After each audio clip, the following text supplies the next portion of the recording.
नमस्कार बच्चों, मैं सुरुचि सावरिया आपका ई कक्षा में स्वागत करती हूँ। आज आप मेरे साथ कक्षा 4 का हिंदी विषय पढ़ रहे हैं। बच्चों, आज आप मेरे साथ हिंदी विषय में पाठ 3 झीलों की नगरी के अभ्यास प्रश्न हल कर रहे हैं। आप मेरे साथ यह पाठ पिछले भागों में पढ़ चुके हैं और उदयपुर शहर को अच्छे से घूम चुके हैं। आज हम पाठ पर आधारित अभ्यास प्रश्नों को हल करेंगे।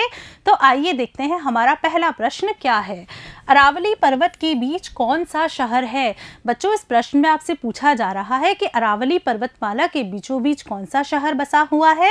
तो हम इसके उत्तर में लिखेंगे अरावली पर्वत के बीच उदयपुर शहर बसा हुआ है।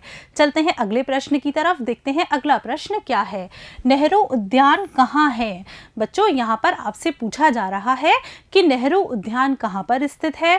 तो आप इस प्रश्न के उत्तर में लिखेंगे नेहरू उद्यान उदयपुर शहर के फतेह सागर झील के बीच में बना हुआ है। आगे बढ़ते हैं हम। चेतक घोड़े पर सवार महाराणा प्रताप की प्रतिमा कहाँ स्थित है?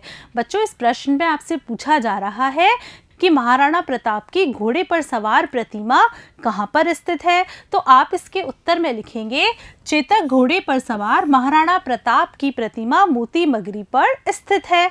चलते हैं अगले प्रश्न की तरफ, देखते हैं अगला प्रश्न क्या है। कोष्टक में दिए गए शब्दों में से उचित शब्द चुनकर रिक्त स्थानों की पूर्ति करो। बच्चों, इस प्रश्न में आपको क्या करना है, पाठ से संबंधित कुछ पंक्तियां दी गई हैं।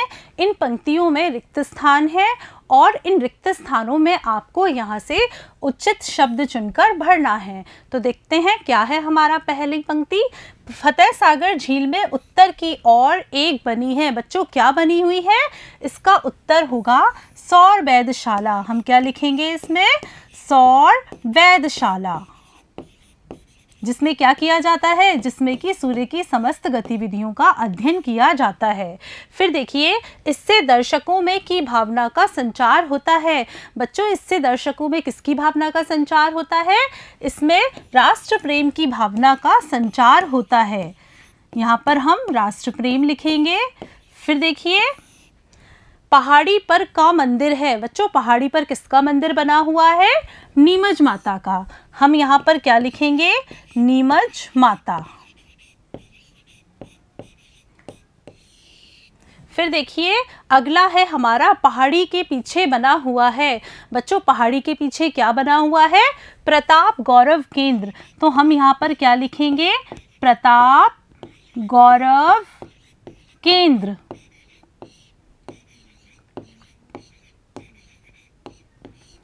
चलते हैं अगले प्रश्न की तरफ, देखते हैं अगला प्रश्न क्या है। सही उत्तर का क्रमाक्षर कोष्टक में लिखें। बच्चों, यहाँ पर एक पंक्ति में आपसे प्रश्न पूछा गया है और प्रश्न के उत्तर से संबंधित 4 विकल्प दिए गए हैं। आपको सही उत्तर वाले विकल्प का चयन करके यहाँ कोष्टक में लिखना है। तो हमारा प्रश्न है, राजस्थान का कश्मीर कहा जाता है। क्या हम राजस्थान का कश्मीर जयपुर को कहते हैं? नहीं बच्चों। जोधपुर को? नहीं बच्चों। उदयपुर को? नहीं बच्चों। राजस्थान का कश्मीर तो हम उदयपुर को कहते हैं। तो यहाँ पर हम क्या लिखेंगे? स। चलते हैं अगले प्रश्न की तरफ, देखते हैं अगला प्रश्न क्या है। महाराणा प्रताप के घोड़े का नाम था। यहाँ पर आपको बताना है महाराणा प्रताप के घोड़े का क्या नाम था। बच्चों, क्या भोलू था? नहीं। अश्व था? नहीं। बच्चों, महाराणा प्रताप के घोड़े का नाम चेतक था। तो हम यहाँ पर क्या लिखेंगे? ब। चलते हैं अगले प्रश्न की तरफ, देखते हैं अगला प्रश्न क्या है। सौर वेधशाला में क्या होता है?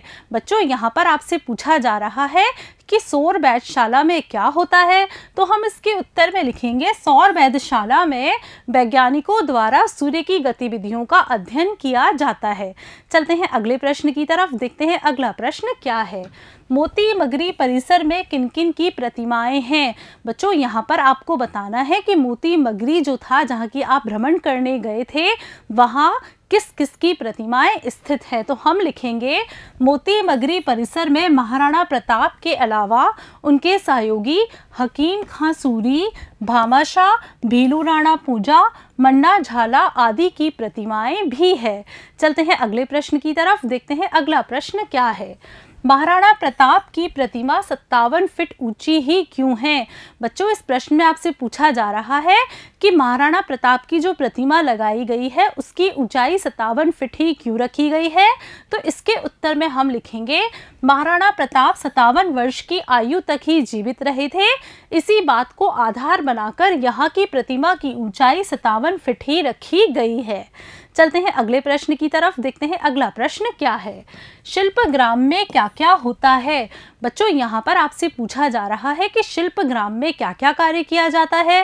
तो इस प्रश्न के उत्तर में हम लिखेंगे शिल्पग्राम में लोक कलाओं के विकास के लिए कई कार्यक्रम आयोजित किए जाते हैं।